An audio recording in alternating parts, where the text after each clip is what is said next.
She had the flips, the followers, and the financial freedom. But behind closed doors, she was unraveling. Today's guest built a 7-figure real estate business that nearly lost herself inside it. And in today's episode, our guest, Leka Devatha, shares how she traded burnout for balance and why her new book, Return on Real Estate, might be the blueprint you need.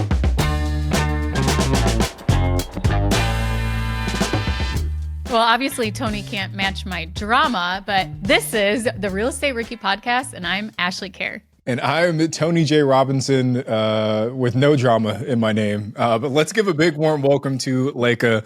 Leka, thanks for joining us today. Hi, guys. It's always such a pleasure to talk to you both because we walk away and I'm like, I learned so much from you too. So thank you for bringing it every episode for so many years. Truly appreciate it. Leka, we always love having you on the podcast. And today we are having you on to talk about your new book. It is called Return on Real Estate. So thank you so much for joining us. Thank you for having me. This book has been such a labor of love, but I have written it and I'm done with it. And I'm so excited to just bring it out into the world and have everyone else read it. Leka, can you take us back to the peak of your hustle era? What did those days look like for you? Honestly, those were some now looking back, extremely hard, challenging days because I would wake up and then I would just have to start putting out fires.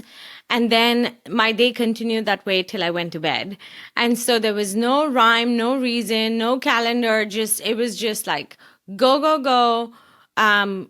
Be dragged in different directions, not have like a clear vision or goal. And so it was just a lot of like helter-skelter, but I feel like that's what most entrepreneurs go through because there's no roadmap, there's no boss, there's no team telling you like this is how we're going to do this or this is the direction something has to go in. You are wearing all those hats and just trying to figure it out. And given that no one's been in your shoes, in that location, in that deal, in that situation, it's you that needs to figure it out. You that needs to like kind of create that pathway one step at a time. And so it was a lot of figuring it out. Leka, how did you measure success at that time? By the number of deals that I bought, not by how they did or performed financially, how, there were no KPIs, just based on how many deals am I buying, and that's going to basically catapult me to success. That was the mindset. So during this time period, you also have a family. So maybe give us a little insight as to what it was like raising a family, being a mom, and also hustling. Yeah. So back then, I only had one son, and I was actually pregnant with my second. So it was challenging because the whole reason I quit my corporate job was to go and be a mom and just be more flexible, have more time for the family. And so when I started working in real estate and I started buying all these deals, I just had no time. So I did the opposite of what I had first set out to do. And also at that time, there was a year, this was 2015, I bought 11 deals in 11 parts of the city, and none of them were close to each other. And I was like 8 months pregnant, just driving from one house to the next, one contractor mess up to the next. I don't ever want to go back there, and I don't want anyone else to go back there. I think there's something to be said because I feel like just our culture really promotes this idea of hustling. And while I think there's definitely some validity in the idea that you have to hustle, you have to work hard, like that is a requirement for being successful, I think where a lot of folks struggle, myself included, is how do you strike that balance or maybe draw that line where the hustle becomes counterproductive, right? Like sometimes you can hustle so much that you're just hustling in a million different directions but making very little progress. So you feel incredibly busy, you feel incredibly overwhelmed, but you're not making a lot of progress.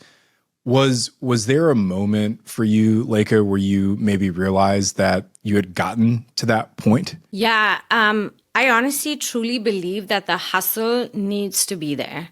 Like, no one person can set out and say, I'm going to do X, Y, and Z, and then make all the profit that they set out to make, not encounter any problems or have to deal with hurdles along the way.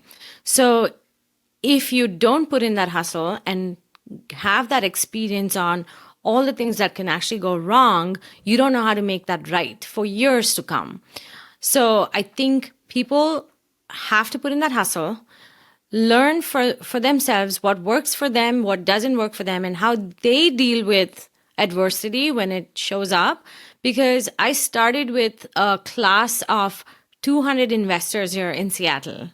And out of that class, 2 of us still flip homes 11 years later. And so what happened to the other 199 people, right? It just there's so much to be said for, okay, I'm going to hustle. I'm going to encounter all these problems, but then I'm going to show up and figure them out. And then when I move forward, I'm going to look back and say how not to do something, or what did I do wrong that I'm never going to do again. And so for me, I think back when I was buying all those deals and I had 11 duds, out of 11 deals, you guys, I'm not joking, I probably made $100K profit total. I walked away from that year and I said, okay, how can I completely change my idea, my strategy, myself to never to do that again? And since then, I have made $100K profit on each deal at the minimum. And I think just having that adversity and learning from it was what helped me grow. So what were some of the things that when you had that realization that you started to implement? So if someone's listening, and maybe it's not even in real estate, just even at their job or something where they're feeling that burnout, they're feeling like they're not succeeding, what are some of the first steps you took to change your life and change that trajectory you were on? I love that question, Ashley. I think most people feel like they need to be good at everything. And early on, I realized that I wasn't good at door knocking and I wasn't good at direct mail marketing to sellers. And so I decided to just eliminate that from my business. I said, okay, I'm really good at having conversations and networking with like-minded people. And so that's what I'm going to focus on. Next, even deal underwriting. It was going to take me a lot of underwriting to get to the point where I could underwrite deals more realistically. Because what I was doing in the beginning was just building out these castles in the air. Oh, interest rates are going to be lower at that point. Oh, my contractor is going to come in at a lower budget than what is recommended by a real estate broker. Oh, I am going to have all these buyers like just dying to buy my property. And so I think just taking a more realistic approach and almost underwriting in a very conventional manner, like really truly helped me. But that doesn't mean that you have to go the other way and say, okay, I'm not ever going to make money on this deal, because then you're just going to let go of a lot of really good deals. So it was finding that good balance, finding the right team. This is so important, and it doesn't happen right off the bat. And if it does, you're really lucky and hold on to your team. But I had to go through 20 different contractors to actually find one team that works for me. And now they've stuck with me for 8 years. And so that took a good 3 years to build up. And so just focusing on different aspects and then knowing your strength and playing to your strengths and then outsourcing or hiring out everything else helped me minimize how many different directions I was being pulled in, but also focus on what I was really good at. And like, I appreciate you sharing that, because I feel that a lot of rookies do feel that they have to be experts in everything. And, you know, I've shared on the podcast before that I'm not a DIY guy. I don't change my own flooring. I don't install anything, you know, like we'll build the furniture, we'll put all that stuff in. You're too pretty for that, Tony. That's right. There's actually this one time when we were in Colorado together, we went to our friend's work site and Sarah made this reel where it was like, the girl's like, that's your man. Or I think it was like Dr. Phil or something. It's like Dr. Phil's voice, and he's like, that's your man. And she's like, yep. And it was me as Dr. Phil, like pointing at Tony, just sitting there and there's our friend there actually working on the floor and stuff, doing these things. You guys have to go deep into the archives to find that one, but it's there. My wife publicly shaming me. But I share that because for a while I felt like I wasn't a good enough real estate investor because I didn't DIY, right? Because I didn't know how to do that, ignoring the fact that I was good at other parts of the business. I was good at analyzing. I was good at managing projects. I was good at raising capital. I was good at this and that. But because I was missing this one piece, I almost questioned like, okay, am I really a real estate investor if I'm not doing all of it? So for all of the rookies that are listening, from what Leka's sharing, it's that it's okay for you to specialize in certain parts as long as you supplement those other areas with other experts who can do it better than you can. So I appreciate you sharing that, Leka. But I want to go back because you talked about the money and 11 deals, you made $100K. That's like 10 grand, a little over per deal, right? And these are $1 million deals, by the way. And even just the risk associated with that, right? Like imagine the risk of taking down almost a 7-figure flip to make $10,000. Like that's a lot for little.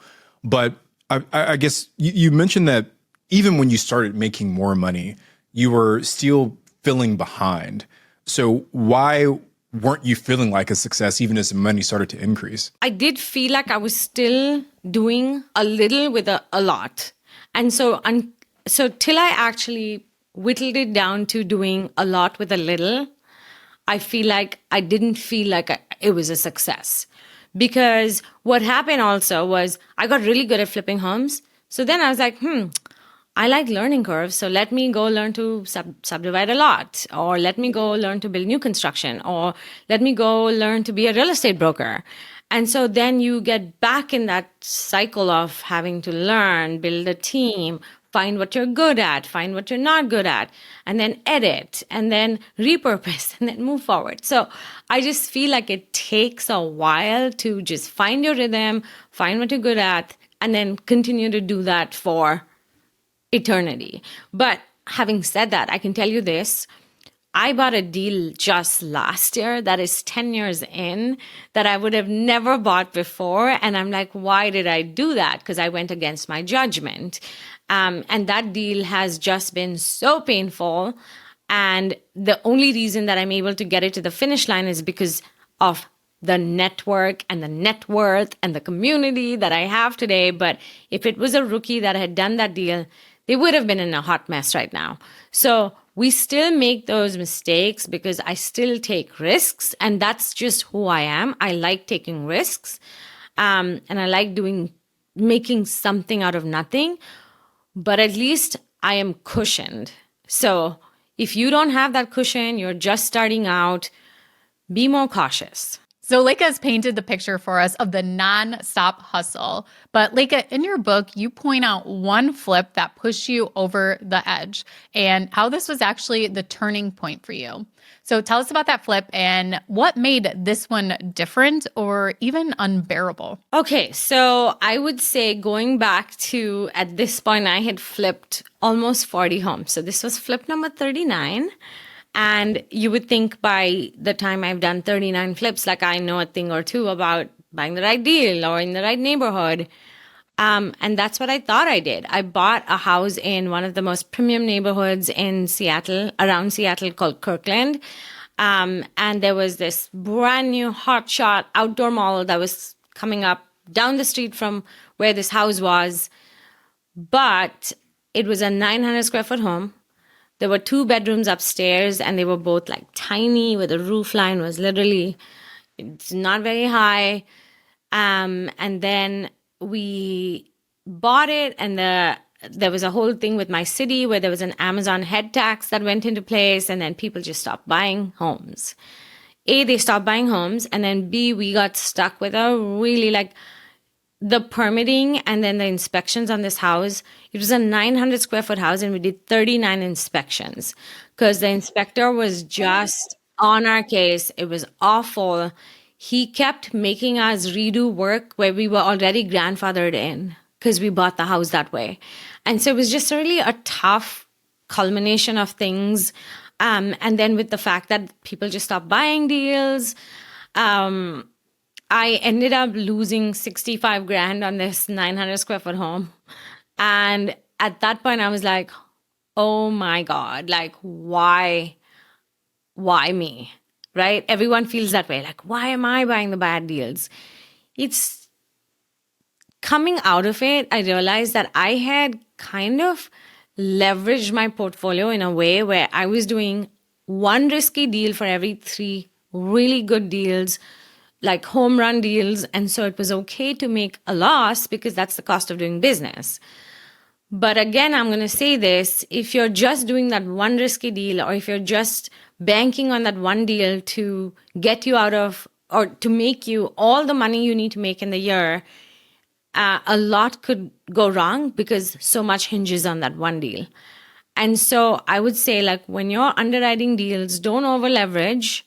Do two or three. If you think you can afford $1 million deal, like, do 2 or 3 smaller deals, like 400K deals, even if you have to go outside the city or whatever. But especially when you're starting out and you don't have all the other pieces figured out, it is so important to manage your business. And although that deal didn't break me, it made me question why I was doing this. And just one follow up to that. You say it made you question why you were doing this.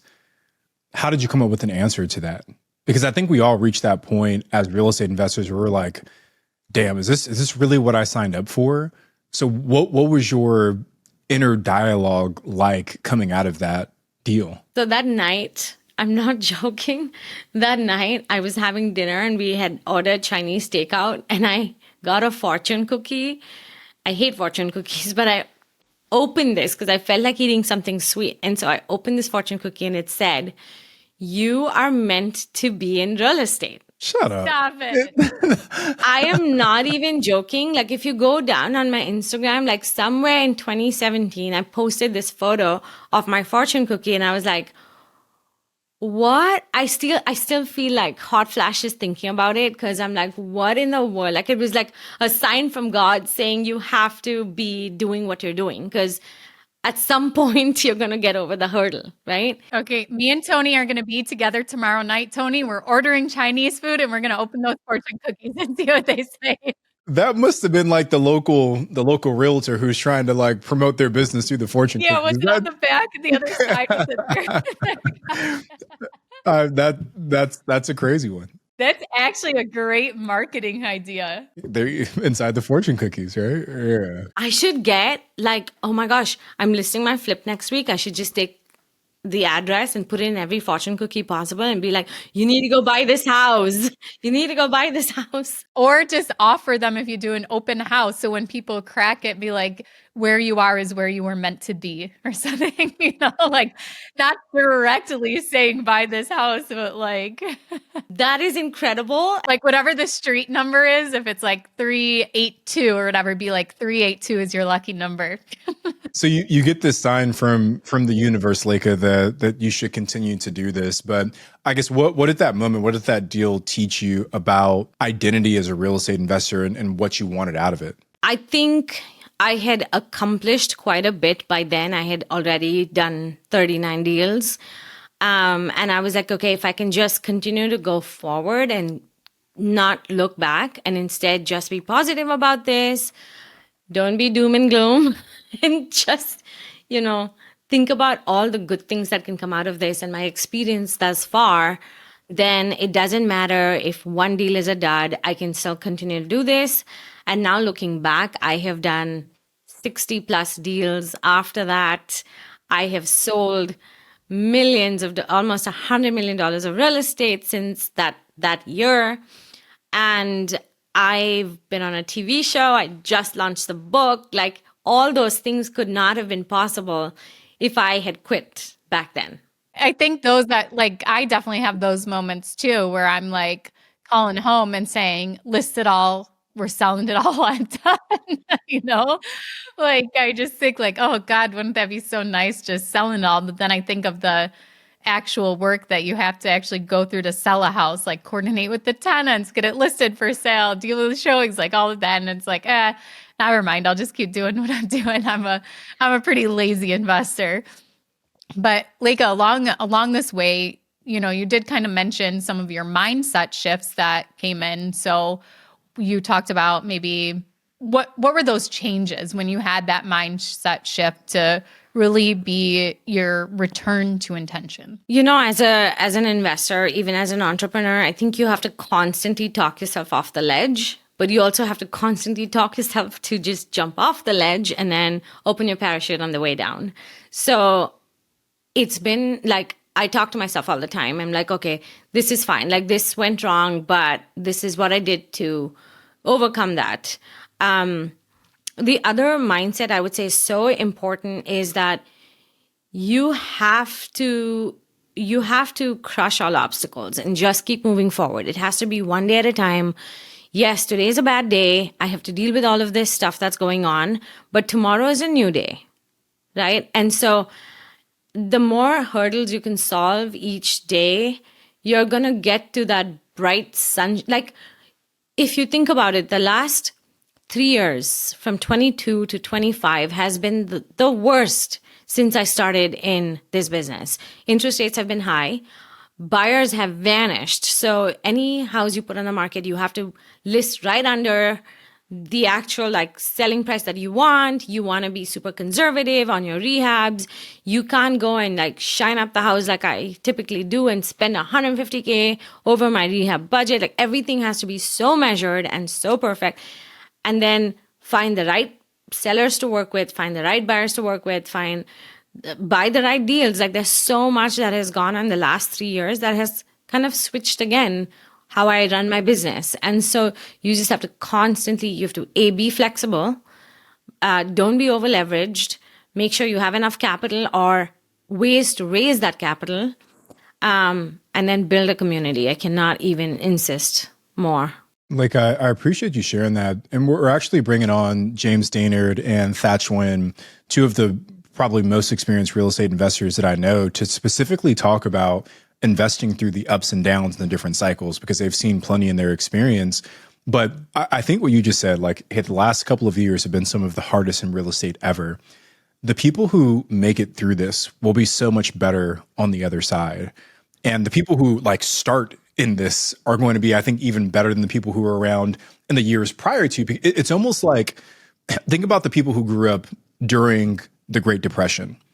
That generation had a level of financial maturity and just hey, we're going to save everything that we can because we've seen how bad it is, that the next generations didn't have to worry about. So I think the investors going through today, they will be better for it if they can make it through. And I appreciate you sharing that. And I think that's why it's so important. And, we joked earlier about today's episode not being too negative, but I feel that there's value in sharing the hurdles and the obstacles, because when you go to social media and you're on TikTok, Instagram, wherever you're pick your poison, a lot of it is just the good stuff. And it always makes it seem like everything is perfect. And I think that can make it difficult for people who are looking to get started, because they're like, well, man, I don't have it all figured out the way that Tony and Leka and Ashley do. I can't do it the same way that they can. But when we share these moments, I think it humanizes the journey of being a real estate investor.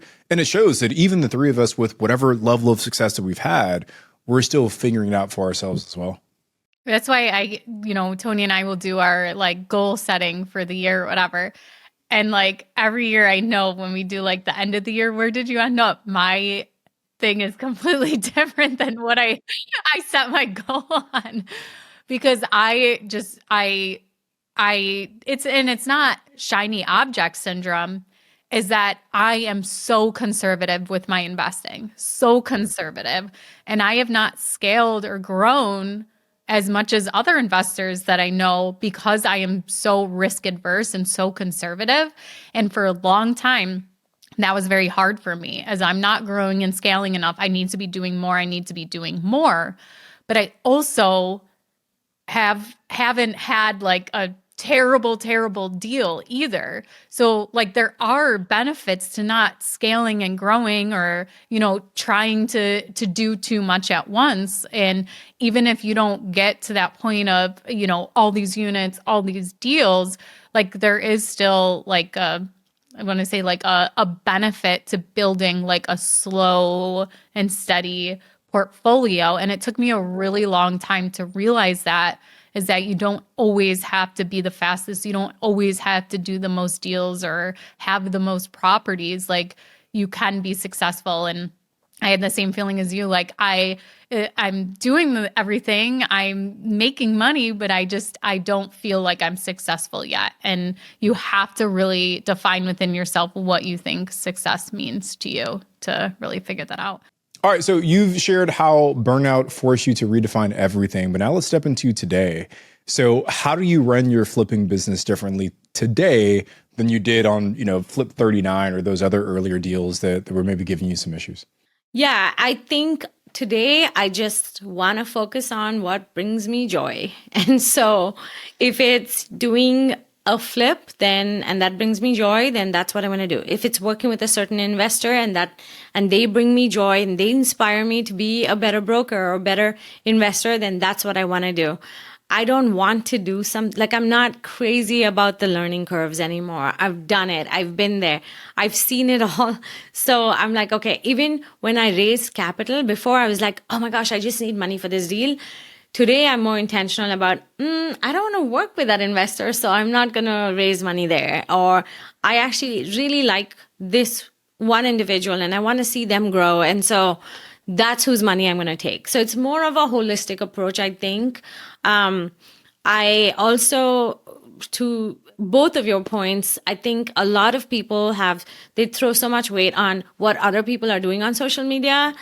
And I've never been a fan of just, run with the masses, do what everybody else is doing. So my whole thing has always been very measured. And because you brought up James Daynard, I'll tell you this. James, I'm very lucky because I'm in the same market as James and Thatch and big investors. And so we do just, have good hallway conversations about work, about life, about business.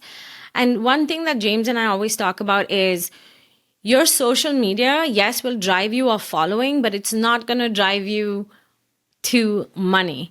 The money you make, the financial freedom you can get is by the work you put in. So you can do all these fun things. Like you can go and speak at meetups, and you can go attend conferences. You can listen to podcasts and read books. But ultimately, you have to take action.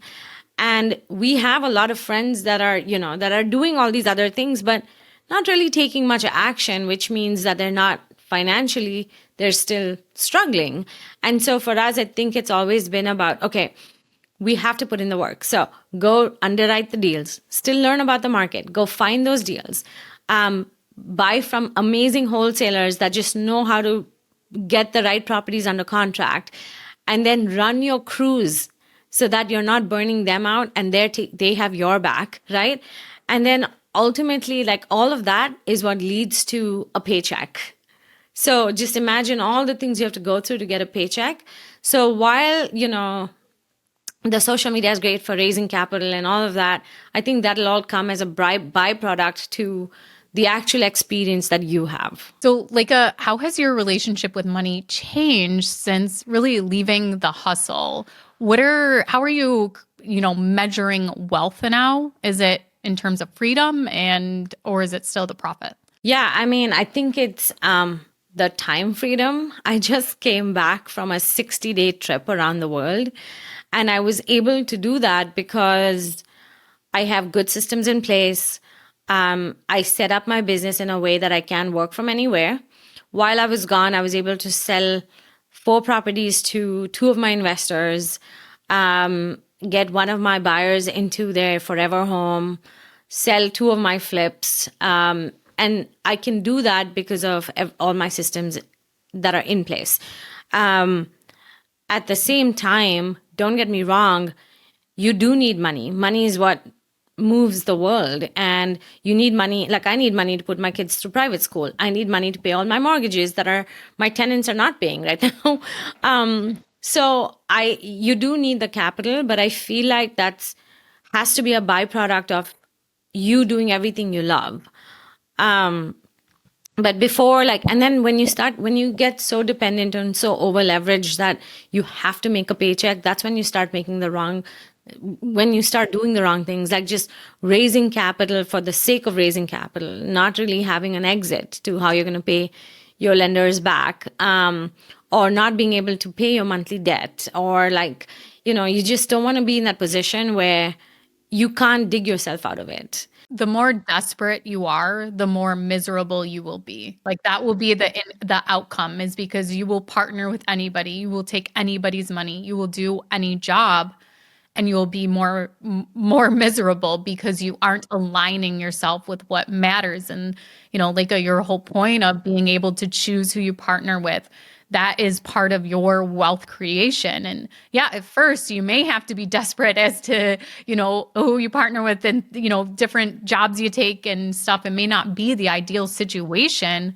but if those are things to get you started and in that hustle period, but always be intentional of Leka's focus as to, that's not the end goal, is to just work hard. It's to create the life you want, so you can be intentional about who you work with and what you do. And it will drastically change your life more than the money will, that you'll be able to make those decisions and you'll be in control of having those options. Like, before we wrap things up here, we talked about this a little bit at the top of the episode, but what made you feel that now was the right time to write your book, Return on Real Estate? I think it was just the place I was in. I felt like I had enough of the experience. I had seen enough of the investing cycle to be able to not just talk about my experiences, because the book, this is what I love about the book, is that it's full of stories, like real life stories of things that happened to me that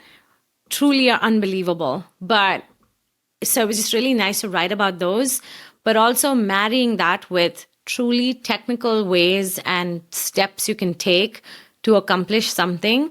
It honestly took a really long time to just organize the way that I wanted the book to feel, come up with all the different chapters I wanted to touch on. So that took a long time. And then to actually execute on the writing, I was just so excited that I was able to do it. It took a long time. It was like a year in writing, and it was exhausting.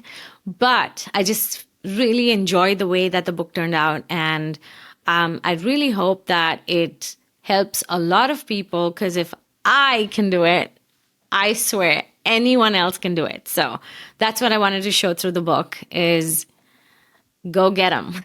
Well, Leka, we were honestly really hoping that your answer would be that you opened a fortune cookie and it said to write a book, but that's a great answer also as the reasoning. But yes, everyone should definitely check out Leka's book. Where can they find it, Leka? Go to the BiggerPockets store right now and pre-order your book.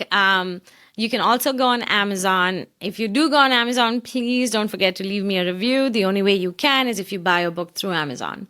So those are your two channels to go buy a book. And if you are in Seattle, come to my launch. It's on September 18th. Tony, I believe you have a discount code for the book if anyone buys it directly through the BiggerPockets bookstore. What is it? Well, Ashley, I'm so glad you asked, because I definitely do have a code for the audience. So if you use code Ashley10 or Tony10, just pick whichever host you like more. You can use that code, but you'll get 10% off the book. Well, Leka, thank you so much for joining us. Where else can people reach out to you? You can join me on my Instagram. It's Leka_Devatha, or I'm a big fan of everyone having a LinkedIn profile. So go on my LinkedIn. Again, it's Leka Devatha. Okay, great. Thank you so much. I'm Ashley. He's Tony, and we'll see you guys on the next episode of Real Estate Rookie.